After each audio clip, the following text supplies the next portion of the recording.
Well, tonight marked the final bow for the hit show Two and a Half Men here on CBS after more than 260 episodes.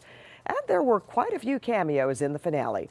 Arnold Schwarzenegger got a laugh of laughs playing a police detective, and Angus T. Jones popped in all grown up, complete with a beard.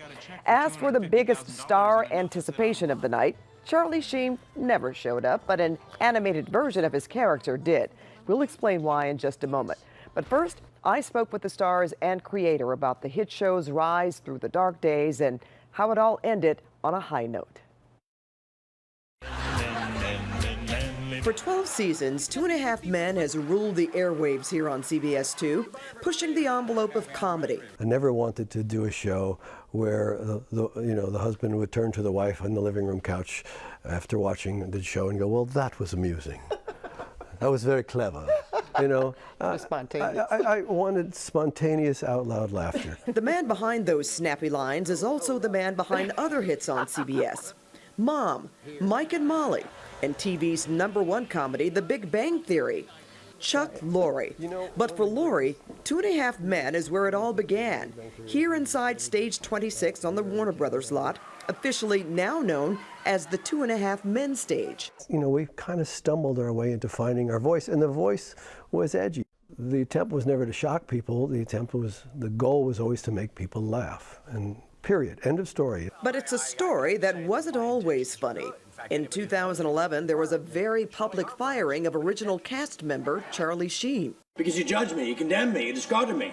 Well, not anymore. Winning! How do you think you made it through all of that? The hardest part of it was just watching a friend. If anybody who's ever had a coworker who's going through a drug problem, that's what it's like. This one was just amplified a millionfold and put a lot of pressure on Ashton when he came in. I think, like John said, you feel bad for anybody who's going through just sort of whatever personal trauma you're going through, self-inflicted or not. Wow, this is happening in public eye, and nobody's jumping in and sort of going like, whoa, enough. And I was just totally an observer, and happened to be the guy that was like, they're offering me that job, I'd take it. And then they did. That's how that happened. That is literally how that happened. I guess now is as good a time as any.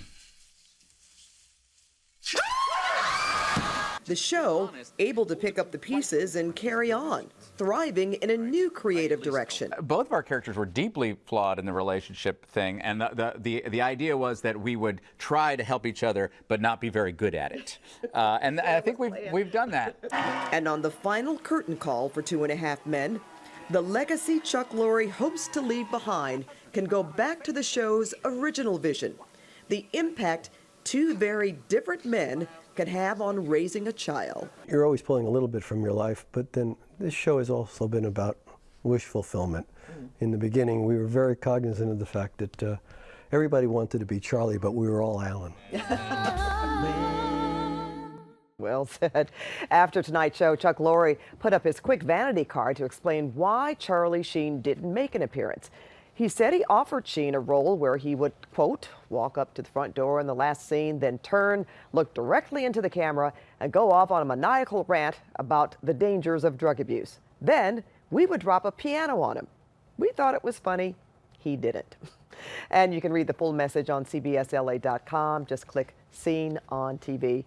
And I must say, I'm going to miss those guys. I appreciate them talking to me, but I'm also going to miss Chuck Lorre's vanity cards at the end of every episode.